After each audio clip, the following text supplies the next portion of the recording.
제가 인터넷 기사를 살펴보는 가운데 이런 신문 기사가 있어서 웃지 않을 수 없는, 또 그렇다고 해서 마냥 웃을 수 없는, 소위 요즘 그 젊은이 세대의 용어로 우픈 이야기를 여러분께 들려드리려고 합니다. 여러분, 우픈 이야기가 뭔지 아시죠? 네, 웃기고 슬픈 이야기. 예, 우리 권사님들은 MZ 세대시네요. 네, 그래서 소개할까 합니다. 이런 내용인 거예요. 그 고급 외제차, 여러분 이제 그 명품차 람보르기니라는 차 아시죠? 우리 남성분들은 로망하는 차 중에 하나가 그거예요.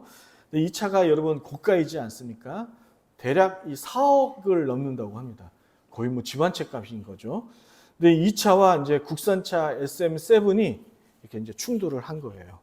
근데 SM7은 비싸봐야 새 차가 이제 3천만 원 이제 조금 넘는 그런 가격의 차대 아닙니까? 이 뒤따르던 SM7이 이제 앞차 가던 그 람보르기니의 뒤를 이제 박은 거예요. 그리고 이제 기사 내용이 뭐냐면 SM7 차주가 내려서 람보르기니 차주에게 무릎을 꿇고 이렇게 사죄하는 모습이 이렇게 이제 나온 거예요. 이게 왜 그런가 했더니 대략 차량 수리비가 1억 4천만 원 견적이 이제 나온 거죠. 여러분 대박이지 않습니까? 이거 어마어마한 거예요. 그런데 이제 이후 사건을 보니까 이것이 보험을 타기 위한 사기극이었다는 것이 이제 며칠 후에 다시 이게 이제 밝혀진 거죠. 그래서 어찌됐든 간에 이제 웃지 못한 일이 이렇게 이제 발생하기도 했습니다. 이제 오래전 얘기예요. 제가 이제 10년 전 얘기인데 이제 강도사 고시를 시험을 볼 때였어요. 저희 이제 합동교단은 강도사 고시를 합격을 해야 이제 목사 고시를 치를 수 있는 이제 자격이 주어지지 않습니까? 그리고 이 강도사 고시가 보통 이렇게 이제 쉽지가 않아요. 제가 아마 그때처럼 공부했다면 서울대도 가지 않았을까 할 정도로 제가 그때 아무튼 이제 열심히 공부했을 때였습니다. 그 이유가 이제 아내가 단번에 붙지 않으면 이혼하겠다고 협박을 하는 바람에 제가 어쩔 수 없이 열심히 공부했던 기억이 있습니다. 그런데 이제 뭐 우리 장로님들 이제 우리 그 장로님 이제 고시 보시기 위해서 이제 성경 공부해서 아까 어렵다고 얘기하셨던 것처럼 되게 어려워요. 저도 이제 문제집을 막상 대했더니 뭐 학교에서도 배우고 뭐 여러 가지 시험을 통해서도 봤는데 도통 이게 무슨 말인지를 모르겠는 거예요. 그래갖고 집에서 제가 이제 스스로 이렇게 이제 문제집 풀어봐야 점수가 40점 뭐 이렇게밖에 안 나오는 거죠. 그래서 어떻게 해서 이제 이렇게 강도사 준비를 하는 전사님들이 모여서 공부하는 그 합숙하는데 제가 이제 일주일 가게 됐습니다. 그리고 이제 수업을 마치는 가운데 저하고 같이 이렇게 입성했던 우리 전사님이 화장실을 가는 가운데 옆에 있던 전사님의 책상을 이렇게 건드리고 만 거예요. 그래서 그 책상 위에 놓여 있던 아이폰이 떨어져 갖고 액정이 깨진 거죠. 여러분 아이폰 안 그래도 비싸고 이거 정말 사과만 봐도 이게 치가 떨리는 부모님들의 마음이 있는 그 제품 아닙니까? 여러분 이거 수리비만 30만 원이 나온 거예요. 예, 그래갖고 없는 전도사님 그 살림 가운데 수리비를 지급하는 속상했던 그 모습들이 기억이 났었습니다.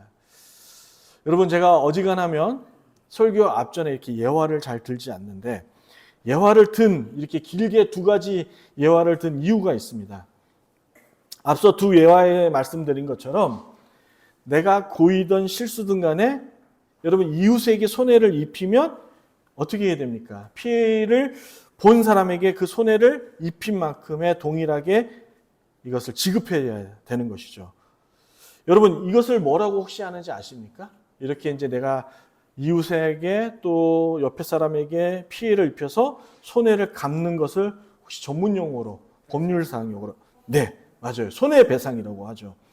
여러분 이 배상이라는 개념이 성경 안에도 있습니다. 성경 안에 그리고 이 개념이 예수님께서 인간으로 이 땅에 오신 그 이유를 잘 설명하고 있는 단어가 손해배상인 거예요. 배상 개념인 거죠. 따라서 여러분 배상이라는 이것이 남의 권리를 침해한 사람이 그 손해를 물어주는 의미로서 배상한다라는 전문 용어를 쓰는 거 아니겠습니까? 그래서 여러분 이 배상이라는 개념을 잘 이해한 상태에서 오늘 말씀을 들으시고 그 말씀 속에서 우리가 주님 앞에 하나님 앞에 어떤 것을 했는지, 그리고 예수님께서 오셔서 왜 십자가에 죽으셔야만 했는지를 여러분 소상히 다시 한번 이해하시는 시간을 가지시길 주의 이름으로 축복합니다. 여러분도 그랬던 것처럼 과거 성경 지식이 제가 깊지 않았을 때에 항상 들었던 의문 중에 하나가, 왜 우리 죄를 용서하기 위하여 예수님께서 십자가에 돌아가셔야만 했을까 하는 거죠. 그리고 그 힘든 고난을 받으셔야 했을까라는 생각이었습니다. 그리고 또 들었던 생각이, 우리를 구원하는 방식이 꼭 이렇게 잔인하고 끔찍한 방법밖에 없는 것일까라는 의문이었던 거죠. 여러분 간혹 가져보셨을 거라고 생각이 들어요. 여러분, 왜 예수님께서 고난을 받으시고 십자가에 죽으셔야 했죠? 왜입니까? 예, 여러분 성경의 질문은 그렇게 어렵지 않습니다. 여러분 다 아는 거예요. 맞아요. 우리의 죄 때문인 거예요. 우리 죄를 용서하기 위해서 십자가에 죽으신 거죠. 그런데 중요한 것은 그 십자가의 죽음이 우리의 죄를 구원하기 위한 유일한 방법이었다라는 거예요.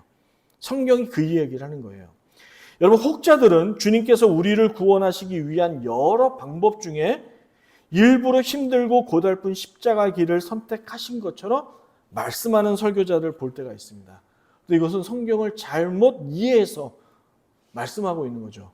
성경은 우리를 구원하기 위한 길이 그 아들 예수가 인간의 모습으로 이 땅에 와서 십자가에 죽어야만이, 그리고 채찍과 매질을 당해야만이 우리가 용서받을 수 있는 유일한 길임을 오늘 이사야 53장이 이야기하고 있는 거예요. 그게 우리의 유일한 방법인 거죠. 십자가 외에 그 어떤 방법으로도 여러분과 저를 구원할 방법이 없어요. 성경이 그 이야기를 하고 있습니다. 그래서 예수님께서 인간의 모습으로 이 땅에 오셔 십자가에 달려 돌아가시는 그 길만이 우리가 살 수 있는 유일한 길인 거죠. 여러분, 앞서 제가 고의든 실수이든 간에 이웃에게 피해를 주게 되면 피해를 준 사람은 피해를 본 사람에게 손해를 입힌 만큼 내줘야 한다라고 말씀을 드렸어요. 갚아줘야 된다고 했어요. 그리고 이것을 뭐라고 한다고요? 전문 용어로? 배상이라고 그래요. 손해배상이라고 그래요. 이처럼 성경에서 구원을 설명할 때 왜 이것을 법률적으로 설명을 했는지를 이해하셔야 돼요. 여러분, 우리가 아는 로마서는 사실상 법률서예요. 로마서는. 그래서 우리가 원어로 보면 대체로 그것이 헬라 문화 가운데 법적 용어라는 사실을 우리가 도전받게 되는 것이죠. 예를 들어 여러분과 제가 잘 아는 이신칭이라는 용어 잘 아시죠? 많이 들어보셨어요. 이게 뭐예요? 믿음으로써 의롭다 칭함을 받는다라는 것이죠. 이거 역시 법률적 용어로서 이해하지 않으면 이신칭의를 딱히 설명하기가 어려운 거예요. 여러분, 우리가 그 법관이 되기 위해서 이렇게 공부하시는 분들 보면 공부하기 위한 방법으로서 가장 기본적으로 가장 하시는 일이 뭐예요? 무조건 법률서를 달달 외우는 것밖에 없는 거예요. 이처럼 우리도 이러한 부분에 대해서 이해하려기보다는 지식을 듣고 외우는 방법밖에는 없는 거예요. 다시 말해 여러분, 이신칭이라는 것이 뭐냐면 예수님이 우리를 용서하시고 의롭다 불러주신 것으로서 우리가 과거의 죄가 사라졌거나 여러분과 제가 주님으로부터 용서받을 만한 그 어떤 일을 해서 주님께서 우리를 용서하신 것이 아니라는 거예요. 그저 주님께서 우리를 의롭다 어떻게 해요? 그냥 칭해 주시고 불러주신 거예요. 어떤 것을 보시고? 예수님의 믿음을 보시고 그 믿는 믿음을 보고 용서해 주시는 거예요. 그러니까 우리가 주님께 지은 죄가 사라졌거나 우리가 어떠한 의롭고 공의로운 행동을 해서 주님께서 용서하신 것이 아니라는 거예요. 이게 이신칭이에요. 사랑하는 여러분, 태초에 하나님은 사람을 창조하시기 전에 먼저 이 세상을 사람들이 살기 좋게 만들어 주셨어요. 여러분 믿으시죠? 그렇게 창조해 주셨어요. 그러므로 만약에 우리가 태초에 그 모습 그대로 있다면 우리 젊은이들은 대학을 가기 위해 죽을 돈 공부할 필요도 없었던 세상이었고, 우리 부모 세대들은 먹고 사는 문제를 인하여 직장을 구하거나 아둥바둥 살 필요가 없는 그런 세상이 우리에게 처음에 만들어졌던 것이죠. 더욱이 최초의 세상은 오늘날처럼 먹을 게 없어 굶어 죽는 일은 절대로 일어나지 않는, 정말 주님이 가장 아름답고 우리에게 합리적이고 합당한 세상을 주셨어요. 또한 거기다가 여러분, 굶어 죽는 일이 없다면 병들어 죽는 일 또한 없는 그런 세상을 우리에게 창조해 주신 것이죠. 요즘 학생들 사이에서 있는 왕따 문제, 이런 일은 결코 일어나지 않죠. 왕따 때문에 친구가 자기를 외면할까 봐 그러한 불안한 마음에 학교를 다닐 필요가 없는 정말 살기 좋은 세상이 바로 우리가 죄짓기 전의 세상이었습니다. 따라서 성경을 조금씩 알게 되면 알수록 삼위 하나님이 주신 이 세상이 어떤 세상이었는지를 우리가 이해하게 되는 것이죠. 그래서 그 하나님께서 최초에 주신 그 세상을 우리가 알고 이해하게 되면 알면 알수록 아담과 하와가 원망스러워지는 거죠. 그 양반들이 참 야속한 거예요. 그런데 여러분, 아담과 하와가 하나님께 범죄함으로 이 모든 좋은 세상이 한순간에 사라지고 무너져 버린 거예요.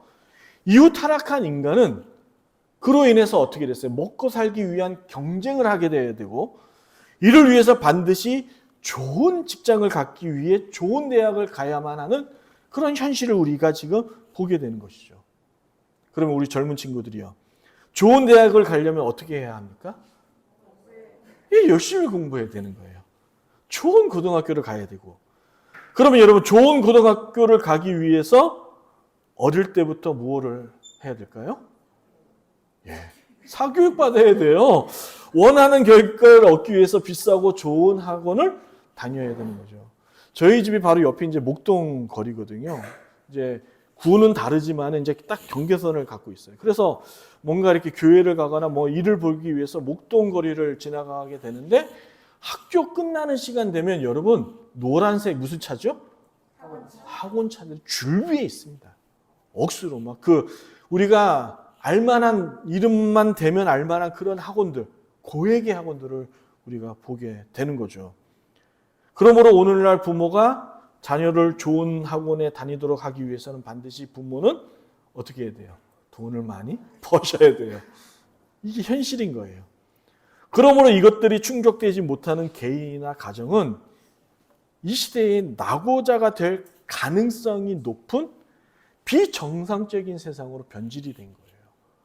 이게 누구 때문이라고요? 아담과 하와 때문이에요. 아주 그냥 그렇게 된 거죠.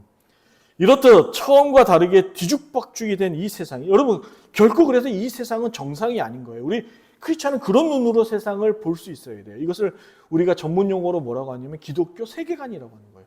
세상을 기독교인은 어떻게 바라볼 것인가? 어떻게 바라봐야 돼요? 타락한 세상으로 봐야 되는 것이죠. 주님은 원래 세상으로 복원하기 위해서 당신이 그래서 해야 할 일이 있었습니다. 다름이 아닌 앞에서 말씀드린 대로 이 모든 원인의 근원인 인간에게 하나님은 피해 손해배상을 청구해야 되는 것이죠. 청구해야 되는 거예요. 그리고 그 피해 배상은 인간의 죽음만이 해답이 없는 거예요. 그래서 에베소서에 보면 바울이 이렇게 줘. 과거의 진노의 자녀가 우리가 진노의 자녀였다라고 말하는 것이 우리가 주님의 진노를 받는 자였던 거예요. 주님의 진노는 뭐예요? 주님의 죽음인 거죠. 여러분, 죽음으로써 그런 것을 다 해야 돼요. 여러분, 이제 히브리어로 하람이라는 말이 있습니다. 이제 우리 하람이의 뜻과는 달라요. 근데 이 하람이라는 것이 뭐냐면 하나님께서 창조하신 그 창조한 것이 하나님의 목적대로 쓰임받지 않으면 그것을 죽음으로써 대신한다라는 뜻이에요. 그게 하람 법칙이에요. 그래서 이스라엘 백성들이 가나안 땅에 들어갔을 때에 가나안의 모든 족속들을 주님께서 어린아이 가릴 것 없이 다 멸절하라 하신 그 이유가 하나님이 창조한 백성이 하나님의 뜻과 하나님의 말씀에 따라 살지 않고 제멋대로 사는 하나님의 목적에 위배되어 살 때에 그 모든 것은 죽음으로써 대신해야 되는 것이죠. 이게 손해배상의 뜻인 거예요. 만약에 여러분 이웃에게 대물 손해를 입혔다고 가정했을 때에 배상 방법은 뭐가 있겠어요? 그에 합당한 똑같은 물건으로 배상을 해주거나 그에 합당한 금전적으로 배상해주면 되는 거예요. 맞지 않습니까? 물건을 파손했으면 아까 아이폰을 파손했으면 그에 맞게끔 원상복구를 시키거나 그에 합당한 금전으로 배상해주면 되는 거죠. 그런데 여러분 문제는 사람을 다치게 했을 때 또는 사람을 불구자로 만들거나 사망하게 이르렀을 때는 이럴 때 무엇으로 배상해야 될까요? 무엇으로 배상해야 돼요? 똑같이 불구자로 만들거나 죽여야 되는 거죠. 그게 지금 율법서에 나와 있는 얘기인 거예요. 신명기와 율법서에 나와 있던 얘기예요. 그러나 성경은 이 부분에 있어서 또 나누죠. 고의냐 실수로 인한 사고냐에 따라서 고의로 살해했다면 똑같이 그를 돌로 쳐 죽여야 되는 것이고 그렇지 않다면 실수라면 그에 합당한 물적 배상을 해주라고 가르치고 있죠. 이게 성경이 우리에게 율법을 가르치고 있어요. 이에 성경이 가르치는 것이 그래서 이에는 이, 눈에는 눈이라는 것을 말씀한 거예요. 왜 이 말씀을 가르치냐면 눈에는 눈, 이에는 이는 똑같이 복수하고 뭐 그러라는 뜻이 아니라 그만큼만 받으라는 거예요. 그런데 과거에 타락한 인간은 내 이웃이 저에게 손해를 입혔어요. 그러면 그거에다가 이자에 이자를 붙여서 그를 결국에는 어떻게 해요? 나의 노예로 삼아버리는 인권을 침해하는 일들이 구약시대에 하나님의 법이 통용되지 않은 시대에 있었던 거예요. 그래서 하나님은 눈에는 눈, 이에는 이, 이것이 뭐냐면 네가 손해를 입힌 만큼만 그것을 배상받으라 라는 법률상으로서 우리에게 가르친 것이죠. 이것을 전문용어로 뭐라고 하냐면 오늘따라 전문용어 엄청 나옵니다. 왜냐하면 법서이기 때문에 법. 이것을 동해배상법이라고 해요. 이게 이제 과거 중동 시대에 팔레스타인 지역에 있었던 상식이었어요. 동해배상법. 그래서 이 동해배상법은 예수 그리스도의 구속사적인 의미를 담고 있습니다. 무엇이 담고 있다고요? 예수님의 구속사적인 의미. 하나님께서 우리를 구원하시기 위한 그 배경과 사상이 정신이 이미 구약에서부터 그런 것을 통해서 주님께서 깔려 우리에게 가르치고 있는 것이죠. 타락한 인간에게서는 이렇게 엉망진창이 된 세상을 원래대로 복구할 능력이 없는 거예요. 여러분 상상해 보세요. 똥물이 되어버린 저수지가 있다고 여러분 가정해 봅시다. 흐르지 않는 거예요. 근데 그 물이 똥물이 되어서 막 오염이 되어갖고 온갖 냄새가 구린내가 나는 거예요. 여러분 그런 곳에다가 많은 양의 맑은 물을 붓는다고 해서 그 똥물이 맑아지나요? 여러분 맑아지지 않습니다. 똑같아요. 흘러야 돼요. 흘러야만이 맑아질 수 있는 것이죠. 결코 타락한 인간에게서는 세상을 더 악하게 만들면 만들었지 처음 세상으로 되돌릴 만한 능력이 타락한 여러분과 저에게는 없는 거예요. 이걸 아셔야 되는 거예요. 역사가 이를 증명하잖아요. 앞서 말씀드렸듯이 과학 문명이 발전하면 유토피아를 만들 수 있을 것이라고 세상 사람들은 믿었어요. 그래서 첨단 기술들을 개발했죠. 그런데 그러한 첨단 기술을 가지고 어떻게 했습니까? 사람을 죽이는 일에 썼고 그 결과 세계대전이 여러 번 일어나고 오늘날 끊임없는 전쟁이 발생하는 이유가 거기에 있지 않습니까? 따라서 하나님과의 막힌 관계를 다시 회복하기 위해서는 다른 누군가 흠없고 거룩하고 구별된 그 누가 와서 하나님과의 막힌 담을 회복시켜줘야 되는 거예요. 우리로서는 하나님과의 관계를 어떻게 할 수가 없는 거예요. 왜요? 아담과 하와가 원죄로서 선악과를 따먹는 그 이후에 하나님과 우리는 등을 돌린 관계가 되어버린 거죠. 그리고 그 사이에 무엇이 놓여져 있죠? 막힌 담이 놓여져 있는 거예요. 그 예시로서 성소 안에 무엇이 있죠? 휘장이 있는 거예요. 휘장이. 다시 말해 이 세상에는 하나님의 마음을 완전히 흡족하게 할 만한 그 어떤 무결한 사람을 찾을 수가 없는 거예요. 그러므로 이 모든 문제를 하나님 당신이 직접 해결하셔야 했던 것이죠. 타락한 인간에게서는 그 어떤 해결 방법을 찾을 수 없기 때문에 하나님은 그 다른 방법을 찾으셔야만 했었어요. 자, 다시 배상의 개념으로 돌아와서 하나님께서 죄 지은 인간이 하나님께 용서를 빌 수 있는 유일한 방법은 태초에 처음 지은 그 인간의 모습으로 가는 길 외에는 없어요. 그런데 타락한 인간에게는 돌아갈 길이 없다라고 말씀드렸죠. 그러면 그 상태에서는, 타락한 우리 상태에서는 주님께 용서를 빌 수 있는 방법이 없는 거예요. 왜냐하면 원래의 될 것으로 배상해 줘야 되는데 원래 될 것이 존재하지가 않잖아요. 왜? 우리는 이미 흠이 나버렸고 무결하지가 않잖아요. 그래서 바울은 로마서 3장에서 10절에 그 유명한 의인은 없나니 하나도 없다라고 얘기를 한 거예요. 이 세상에서는 예수님 외에 그 어떤 것도 대신할 수 있는 것이 없다라고 하는 것이죠. 여러분, 하나님께 배상할 수 있는 것을 돈으로 할 수 있을까요? 아니면 어떤 물건으로요? 아니죠. 오직 인간만으로 해야 되는 거예요. 여러분, 람보르기니 아니면 최고가의 차를 여러분, 예전에 이제 우리 친구들이 기억하는지 모르는데 과거에 우리 티코 아시죠? 티코가 박았다고 합시다. 제 티코 갖고 대신해 주세요 하면 그 말이 돼요? 이거 받아들일 수 있겠냐고. 아닌 거죠. 똑같은 람보르기니를 나에게 갖다 주든가, 앞서 말씀드렸듯이 그에 합당한 돈을 나에게 주든가, 원상복귀를 시키든가 해야 되는 거죠. 이처럼 여러분, 우리가 하나님께 범죄한 것이 거룩하지 않고 흠이 많은 우리의 몸을 가지고, 하자 있는 것을 가지고 하나님 이것으로 대신해 주세요? 대신할 수 없는 거예요. 하나님 결코 받을 수가 없는 것이죠. 그래서 레위기에 나온 제사 제물은 한시적이고 일시적이었던 거예요. 여러분, 레위기서에 나오는 그 제사 장면은 우리에게 교훈적으로 가르치기 위해서 보여주신 것이죠. 그게 뭐냐면 너희가 하나님께 이렇게 제물처럼 갈기갈기 찢겨 죽어야 되는 존재다라는 것을 가르치기 위해서 제사 제도를 우리에게 보여주신 거예요.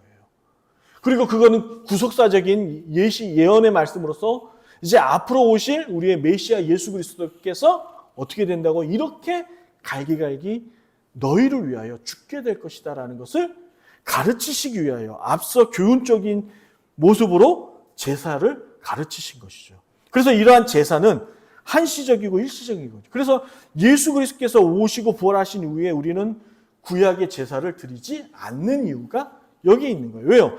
예수님께서 모든 제물의 완성이 되셨기 때문에, 모든 제사의 결정체가 되셨기 때문에 더 이상 구원받은 여러분과 저는 과거의 제사를 드릴 이유가 없는 거예요. 그래서 제사제가 폐지가 된 거죠. 그러므로 인간을 대신해야 하는 그 인간이 나타나야 되는 거예요. 이처럼 타락하지 않는 태초의 원래의 모습 가진 인간이 나타나고 필요했습니다. 그래서 하나님은 두 번째 위격이신 성자 하나님을 이 땅에 인간의 모습으로 내려 보내시죠. 그리고 이 명령을 받은 예수님, 두 번째 위격이신 성자 하나님은 에베소서에 보면 이렇게 얘기해요. 그 하나님의 말씀을 기쁨으로 받아들이세요. 기쁨으로. 그래서 자기가 스스로 기쁜 마음으로 이 땅에 내려오시죠. 그래서 빌립보서 2장에 보면 그게 바로 예수님의 겸손을 가리키는 거예요. 낮고 낮은 인간의 모습으로 이 땅에 오신 거죠. 잘못된 세상을 바로잡기 위해서 예수님이 오신 거예요. 인간 대신 그에 따른 온갖, 이 단어를 잘 들으셔야 돼요. 형벌적 대속물로서 우리에게 오신 거예요. 형벌적 대속물로서. 본문의 내용처럼 여러분, 예수님은 우리 잘못 때문에 찔림을 당하시고 채찍에 맞으시고 결국 십자가에 6시간 동안의 고통을 받으신 후에 돌아가셨습니다. 여러분, 그 시대에 이제 예수님이 살았을 때의 당시에 십자가는 잔혹한 사형 제도였다고 합니다. 들으셔서 아시는 것처럼. 그래서 십자가 처형을 받는 죄수에게는 관례상 채찍이나 매질을 하지 않는데요. 왜냐하면 워낙 십자가의 형벌이 너무도 그 인간적으로나 인권적으로 너무도 가혹한 형벌이었기 때문에 그렇게 매질을 하지 않는다는 거예요. 그런데 여러분, 예수님은 어땠습니까? 죄가 없으신 분께서 십자가에 달려 죽는 것만 해도 억울한데 여러분과 저 때문에 아무 이유 없이 채찍과 매질을 당하셔야만 했던 것이죠. 이렇게 하여 여러분과 제가 성부 하나님으로부터 용서를 받은 거예요. 여러분, 이 말씀이 여러분 말씀 가운데 정말 십자가의 그 못자국처럼 저는 찔림이 있기를 축원합니다. 여러분, 이 은혜가, 이 은총이 내 사건으로 이어지지 아니하면 여러분 결코 복의 자리로 나갈 수가 없는 거예요. 하나님과의 관계가 회복됐다라고 말할 수 없는 것이죠. 따라서 여러분, 우리의 구원은 거저받았지만 분명한 사실은 예수님께서 대신 죄값을 치르셨다라는 거예요. 그래서 우리가 오직 은혜라는 말을 쓰는 거죠. 그 오직 은혜, 오직 축복, 오직 감사가 우리에게 있는 거예요. 여러분, 제가 용서받기 위한 그 어떤 일도 하지 않았다고 말씀드렸어요. 그럼에도 불구하고 우리가 하나님으로부터 용서받을 수 있었던 이유는 예수님 때문인 거예요. 저주의 자리에서 복의 자리로 옮겨지는 그 덤은 바로 예수의 은혜 때문에 우리가 누린 거 아니겠습니까? 아주 오래전의 얘기예요. 이게 우리 애들 얘기하는 거 되게 안 좋아하는데, 우리 애들이.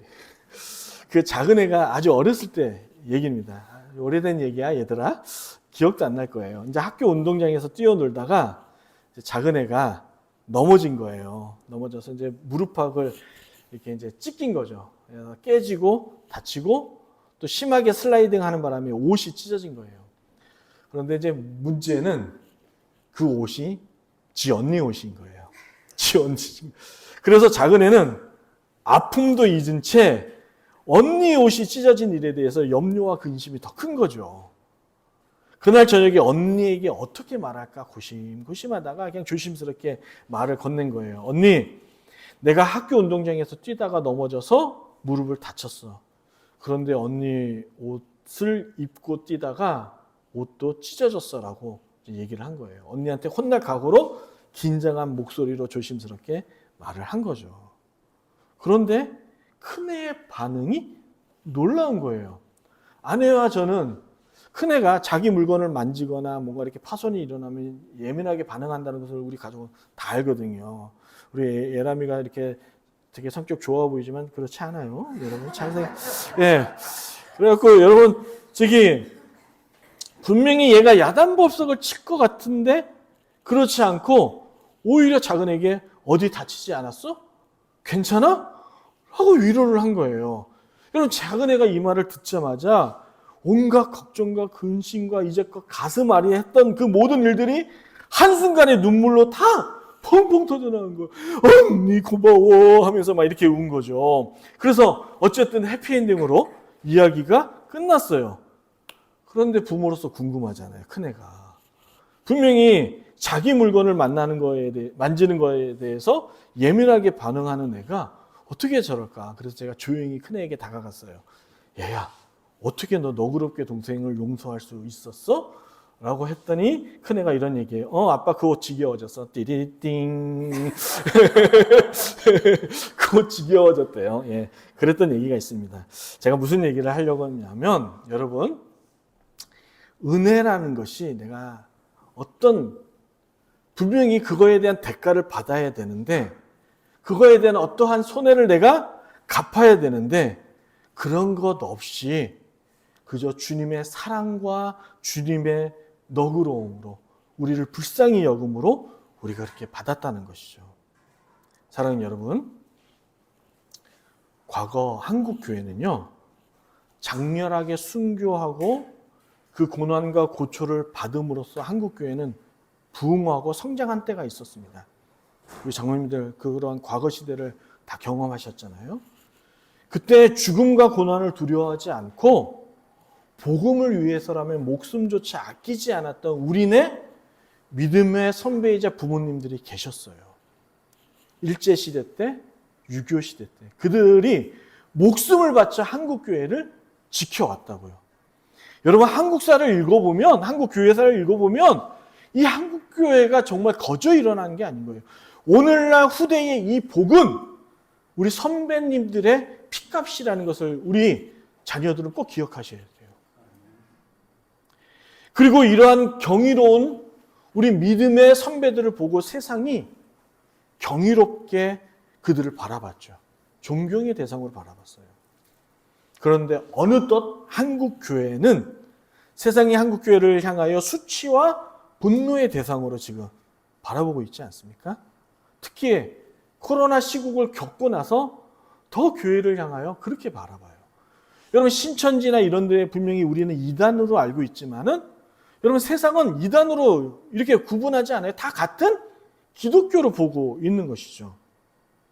그래서 이 문제에 대하여 대안이 뭐라고 묻는다면 모든 한국교회 성도들은 이구동성으로 하나같이 십자가입니다 라고 답을 합니다. 예, 십자가가 답이 맞죠. 그런데 십자가가 답이라고 말하면서 그 십자가 안에 있는 처절한 희생과 고통에 대해서는 오늘날 한국교회가 함께 나누려고 하지 않는 현실을 마주하게 되는 거죠. 십자가에 따르는 희생과 고통을 외면하고서는 여러분, 우리 교회의 부흥을 바라볼 수 없는 거 아니겠습니까? 여러분, 이 시대가 다시금 이 상처 많은 이 한국 조국이 새롭게 변화되려면 저는 교회가 먼저 변화되어야 되는 줄로 믿습니다. 그러려면 여러분과 제가 변화되어야 되는 거죠. 먼저 저는 한국교회 목회자가 변화되어야 된다고 저는 확신합니다. 또 무리에게 이르시되 아무든지 나를 따라오려거든 자기를 부인하고 날마다 제 십자가, 네 십자가를 지고 나를 따라야 한다라고 얘기하는 거예요. 그러므로 여러분, 기적의 가치는요, 십자가의 가치는 초월성이 있는 게 아니에요. 뭔가 신비롭고 뭔가 우리의 이성을 뛰어넘는 그런 일에 있는 것이 아니에요. 다시 말해, 병이 낫고 안진뱅이가 일어서는 데 있지 않은 거예요. 기독교의 가치는, 십자가의 정신은 그런 데 있지 않아요. 이와 같은 일들이 우리 성도의 정체성을 나타내는 것이 아니에요. 여러분, 제가 얼마 전에 인터넷 영상을 보다가 어느 목사님의 설교를 듣게 됐어요. 근데 그 목사님의 설교 내용이 어린 학생들에게 하는 설교 내용이었던 것 같아요. 그러면서 그 설교 내용의 시작이 질문으로 시작하는 겁니다. 얘들아, 이 시대에 지금 이 자리에 예배보다 목사님이 설교하는 것보다 더 중요한 게 뭘까? 라고 얘기하는 거예요. 여러분, 그게 뭘까요? 예배보다, 설교보다 지금 이 자리에 더 중요한 게 여러분 뭐라고 생각하십니까? 바로 여러분이라는 거예요. 장로님, 권사님, 집사님, 우리 청년들이라는 거죠. 우리 성도들이라는 거죠. 보세요. 주님께서 오늘날 우리에게 예배를 허락하신 그 이유가 어디에 있습니까? 누구 때문입니까? 여러분과 저 때문인 거죠. 예수께서 이 땅에 오신 이유가 누구 때문입니까? 여러분과 저 때문인 거죠. 여러분과 저를 주님께서 너무도 고귀하고 존귀하게 여기는 것이죠. 그래서 우리의 가치는 예수님이 우리를 사랑하는 데 있어요. 이것을 이해하지 못하면 신앙생활에 재미가 없는 거예요. 다시 말해, 이것이 배제된 상태에서 교회를 다니고 예배를 나오면 여러분, 기독교가 아니고 이 땅에 무수히 많은 종교 중에 한 종교인 거예요. 여러분, 예수님과 이 관계가 회복되지 않고 신앙생활을 하면 여러분 이 자리에 나와서 그저 종교 생활하는 종교인이 되는 것이죠. 그래서 기독교인이란 어떤 사람들인가 라는 질문에 이제껏 한국교회는 뭔가 구원의 확신이라든지 방언과 체험적인 신비한 일을 가지고 기독교인에 대한 정체성을 설명했어요. 그런데 여러분, 오늘날 이 말이 우리 젊은이 세대들에게 통하지가 않습니다. 정말 반성하기를 우리 부모 세대가 우리 자녀들에게 너무나도 기독교에 대한 정체성을 잘못 보여줬어요. 그래서 우리 젊은 세대들이 기독교에 대하여 너무나도 많이 배제합니다. 싫어합니다. 싫어해요. 기독교를, 종교를 싫어해요. 기독교뿐만 아니라 종교 모든 것을 다 싫어해요. 다니지를 않으려고요. 왜요? 그들의 정서에 부모 세대의 신앙생활이 이해할 수가 없는 거예요. 근데 여러분, 이 말은 우리의 부모 세대가 잘못했다는 얘기가 아니에요. 여러분 오해하지 마세요. 잘못 신앙생활 했다는 것이 아니라 무엇을 이야기하냐면 언어가 달라진 거예요. 우리가 우리의 시대를 살았을 때의 언어와 우리 자녀들이 신앙생활하는 그 신앙생활의 그 시대의 언어가 달라진 거예요. 그런데 뜻은 같아요. 그런데 표현적인 그 언어가 달라진 것이죠. 따라서 오늘날 이 시대의 그리스도의 복음이 정당하게 합리적으로 전달되기 위해서는 이 시대의 언어를 우리 부모 세대들이 배워야 하는 거예요.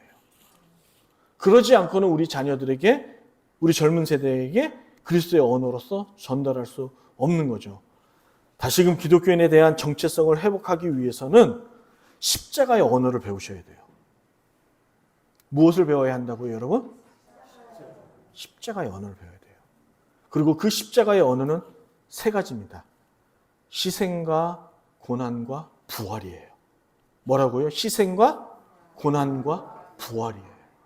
부활이에요. 여러분, 희생과 고난만 있다면 저도 받기 싫어요. 저도 받기 싫어요. 그러나 영광이 있대요. 우리가 다음 주에 이 부분을 함께 나눌 건데 그 영광이 무엇이라고요? 부활이에요. 부활. 여러분, 이것을 우리 시대의 자녀들에게 이 시대의 언어로 가르쳐야 돼요. 그래서 여러분, 십자가에 대해서 이제 오늘이 종료주일이고 내일부터가 무슨 주간입니까? 고난주간이에요. 그래서 7일간 십자가에 관하여 묵상하려고 합니다. 그래서 저기 책도, 소책각도 준비했습니다. 묵상집을 준비했어요. 그래서 시간이 되시는 분들은 저녁 7시에 월요일부터 금요일까지입니다. 시간 되시는 분은 오세요. 오시고 함께 우리가 묵상하는 시간을 가질 것이고, 여의치 않는 분들은 여러분 묵상집을 가지고 가셔서 시간을 여러분께서 내셔서 직장이나 가정에서 함께 혼자 하시지 마시고 가정에서 가족들과 함께 묵상하는 시간을 갖기를 추천드립니다. 그래서 아무쪼록 십자가의 은혜가 여러분과 저에게 있기를 주의 이름으로 축복합니다.